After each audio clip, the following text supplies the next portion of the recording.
Teman-teman sekalian, saat Allah Subhanahu wa taala menciptakan makhluk-makhluk utama, ada makhluk yang diciptakan oleh Allah dengan sifat takwa saja, yang baik saja. Ini malaikat namanya. Ini malaikat. Karena itu malaikat dalam praktek kehidupannya, aktivitasnya, karena semua sifat-sifatnya baik, maka tidak punya peluang untuk bermaksiat kepada Allah Subhanahu wa taala. Hingga ada malaikat yang menyimpang, menunaikan tugas dengan baik dan gak akan tertukar tugasnya.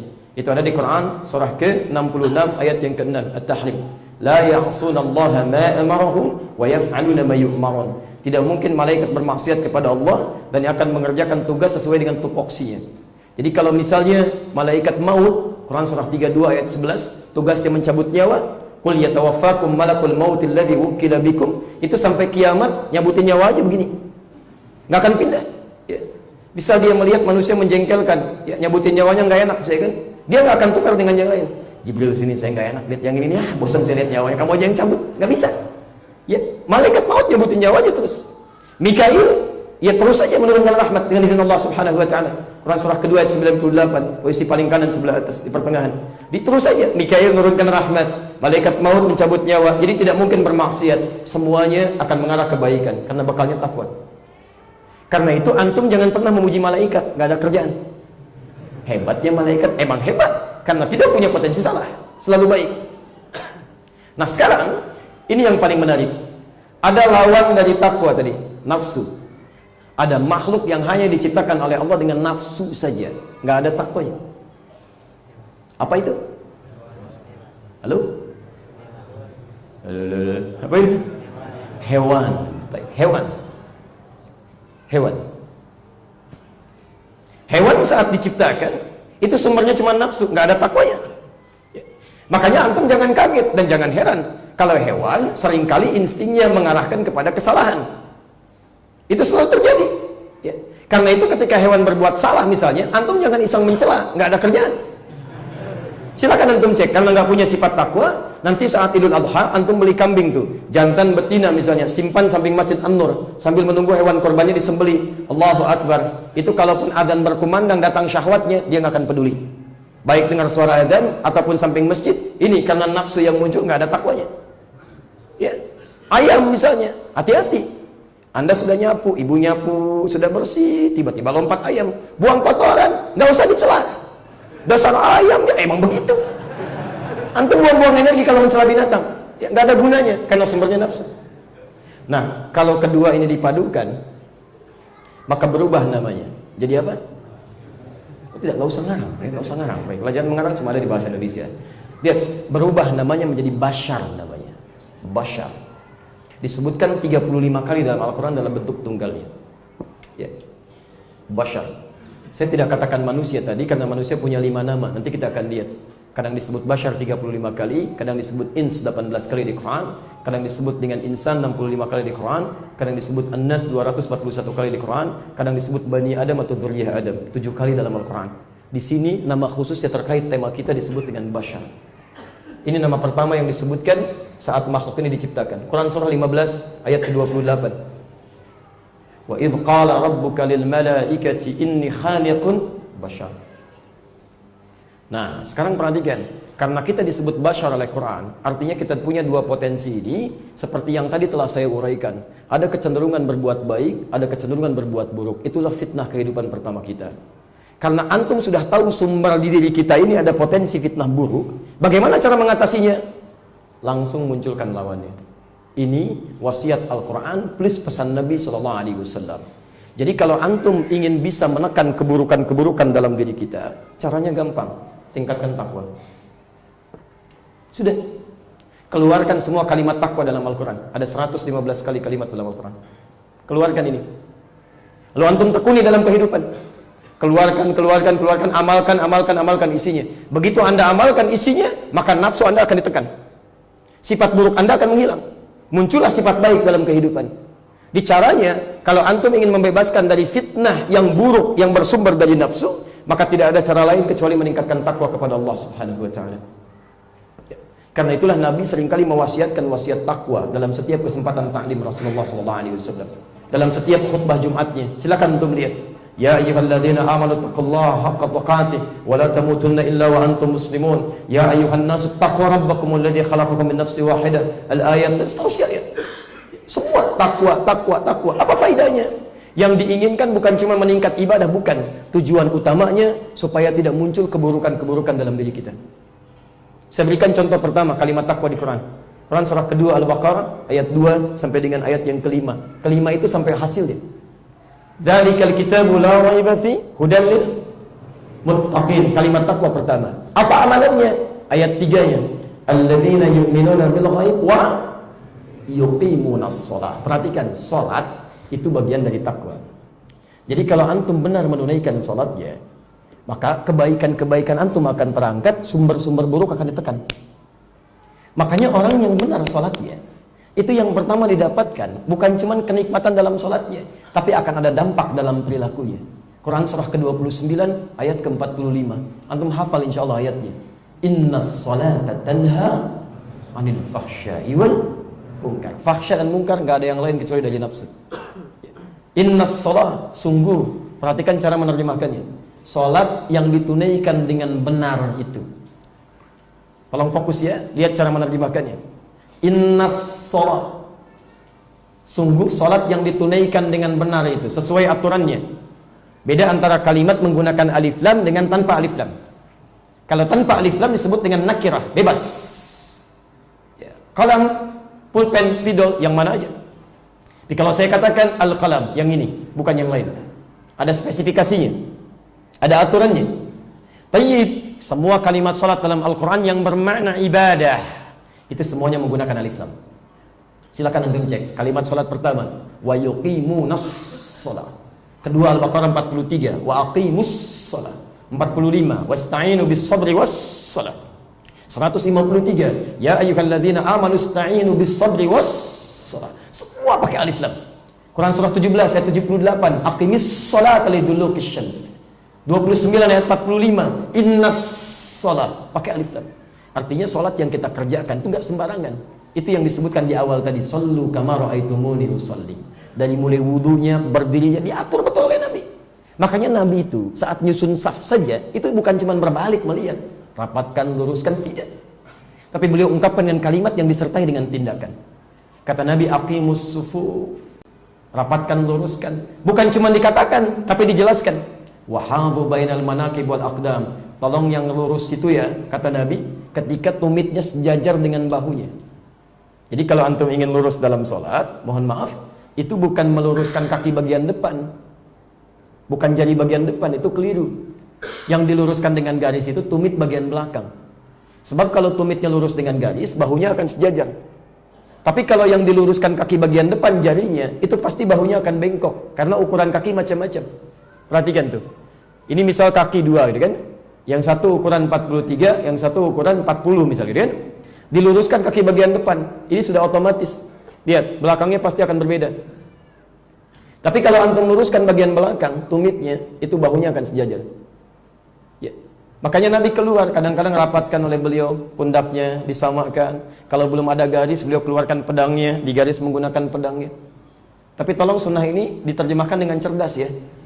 Belum ada garis, oh batik pulang dulu bawa golok ya, Masya Allah digaris begini, tidak, nggak usah ya, itu artinya bikin garis supaya lurus, lihat. Dan kalimatnya menggunakan ma'nawiyah bukan lafziyah, artinya tidak harus pakai bahasa Arab. Jadi ada kalimat lafziyah, ada ma'nawiyah. Kalau lafziyah nggak boleh diganti katanya, kalau diganti jadi salah, maknanya jadi hilang. Azan misal lafziyah nggak boleh diganti, Allahu Akbar harus begitu, keindahannya terasa, maknanya nyaman ada. Kalau antum ganti nggak akan enak. Allah Maha Besar, Allah Maha Besar. Orang Sunda bilang, Allahu Agung, Allahu Agung. Tidak akan enak kedengarannya. Surah Al-Quran itu lafziyah, bukan ma'nawiyah. Walaupun ada terjemahannya, ketika dikatakan tetap menggunakan bahasa Qurannya, bahasa Arabnya.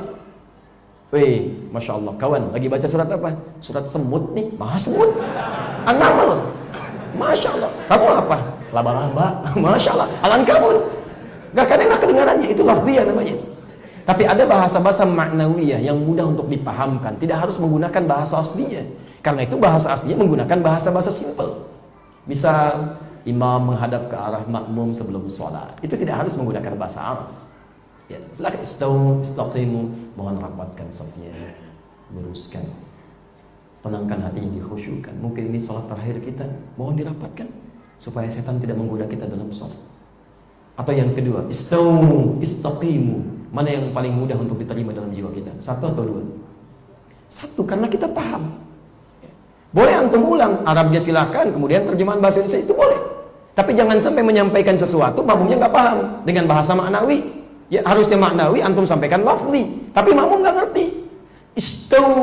Sudah tahu Pak, masya Allah. Padahal bukan itu maksudnya. Jadi ada berbeda di sini. Itu oleh Nabi betul-betul dipastikan. Safnya diluruskan, rapatkan. Setelah itu belum selesai. Kata Nabi, lihat kalimatnya. Wala tadharu furjatan lisyaitan. Rapatkan, jangan sampai setan masuk ke celah-celah. Ya, hati-hati antum. Kalau ada celah sedikit saja setan masuk. Disebutkan dalam hadis lain tadi di Abu Daud nomor hadis 666. Kata Nabi, ketika seorang bertakbir begini, ya, itu setan sudah mulai menggoda. Kalau antum berikan celah. Jadi kalau antum belum bertakbir masih begini saja, itu kayaknya nggak ada apa-apa. Tapi lihat nanti setelah mulai bertakbir Allahu Akbar, kata Nabi, fayaqulu uzkur kadza. Maka setan namanya Khanzab, dia akan mulai mengatakan pada Anda, ingat ini ya, ingat itu ya. Makanya Anda jangan kaget, begitu mulai takbir Anda akan muncul ingatan macam-macam di kepala itu. Silakan kalau nggak percaya, nanti zuhur begitu takbir Allahu Akbar, kendaraan saya terparkir benar atau enggak, motor saya aman atau tidak, macam-macam. Sampai kalimat saya ini pun akan muncul. Hati-hati ya, kata setan akan digoda. Padahal setan tuh bisa muncul. Dan puncaknya apa? Hatta la yash'ural musalli kam rak'atan yusalli. Sampai-sampai orang sholat tidak sadar berapa rakaat sedang menunaikan sholatnya. Ada kejadian. Makanya kenapa sholat dipastikan dengan benar, dengan baik oleh Nabi? Bukan persoalan benar rukunnya saja, bukan. Tapi yang diinginkan tanha 'anil fahsya'i wal munkar. Ada outputnya. Sholat yang ditunaikan dengan benar karena dia tersambung dengan Allah. Sholat itu kan dari kata silah asalnya. Wasala yasilus silah, sampai terhubung dengan erat, tak terpisahkan. Ibadah yang melatih kita terhubung dengan Allah sehingga tidak terpisahkan dimanapun kita beraktivitas, tak terpisahkan dengan Allah, itu disebut dengan sholat. Makanya kalau orang sholatnya benar, Quran surah keempat An-Nisa ayat 103, posisi paling kanan sebelah atas, ke tengah sedikit. Fa idza qadaitumus shalah, maka tatkala sholat telah Anda selesaikan, fadhkurullah. Orang yang benar sholatnya akan langsung tersambung dengan Allah Subhanahu wa taala. Dia zikir. Qiyaman wa qu'udan wa 'ala junubikum. Berdirinya ingat Allah, jalannya ingat Allah, duduknya ingat Allah, berbaringnya ingat Allah. Orang yang dalam hidupnya selalu ingat Allah mustahil bisa berbuat maksiat. Dia mau minum, dia ingat Allah. Dia tidak akan sentuh minuman yang bukan haknya. Dia tidak akan sentuh makanan yang diharamkan oleh Allah Subhanahu wa taala. Masya Allah. Dia akan lihat. Bahkan yang halal pun dia akan pastikan lagi. Ayam halal tidak? Halo? Belum tentu. Kalau dia matinya tidak disembelih. Dia akan pastikan.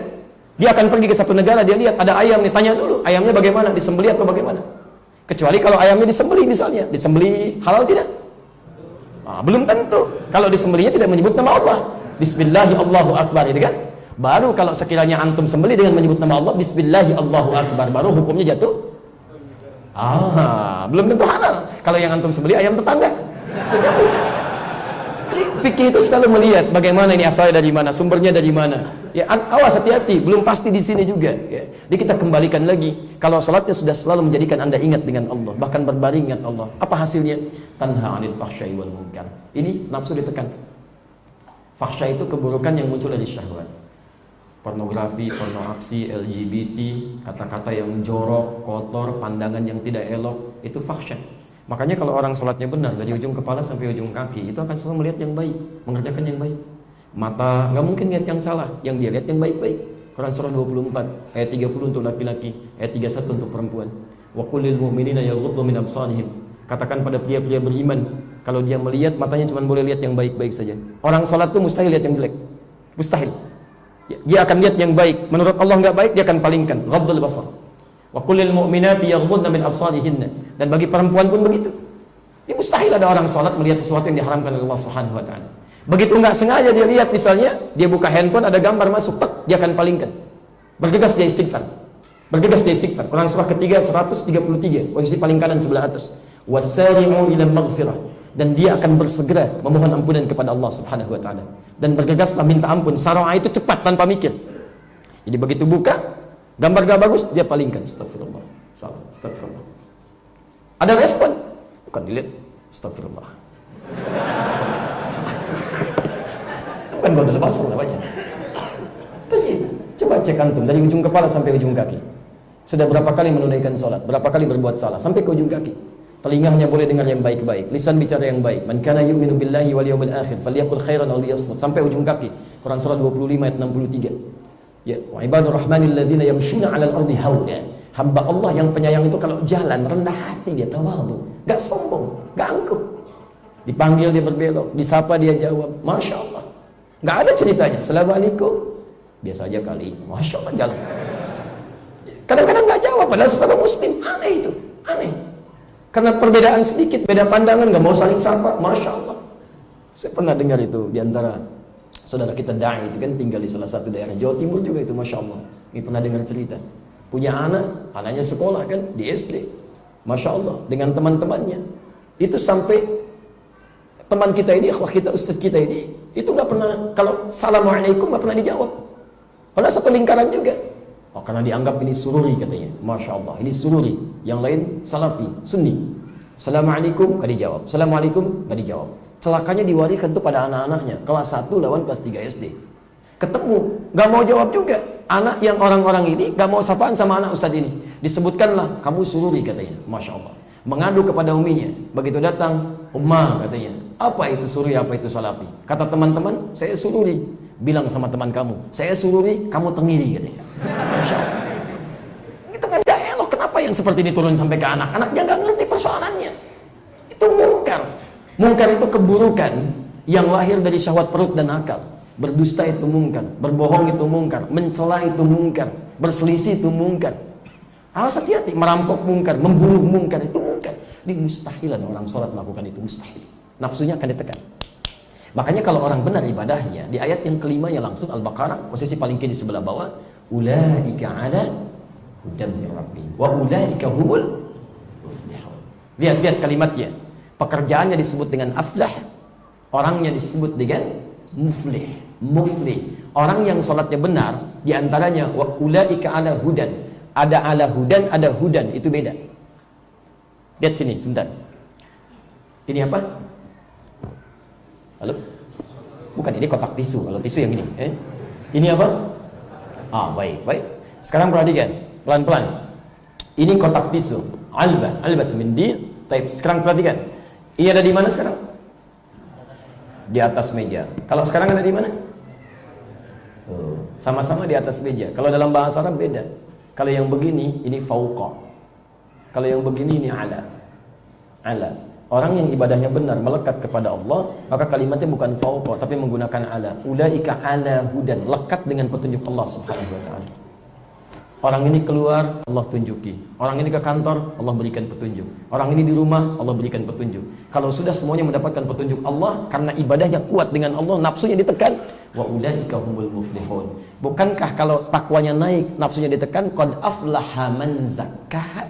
Aflah perbuatannya, orangnya disebut dengan muflih. Bagaimana bisa aflah? Tunaikan sholat dengan baik. Wa ulaika humul muflihun.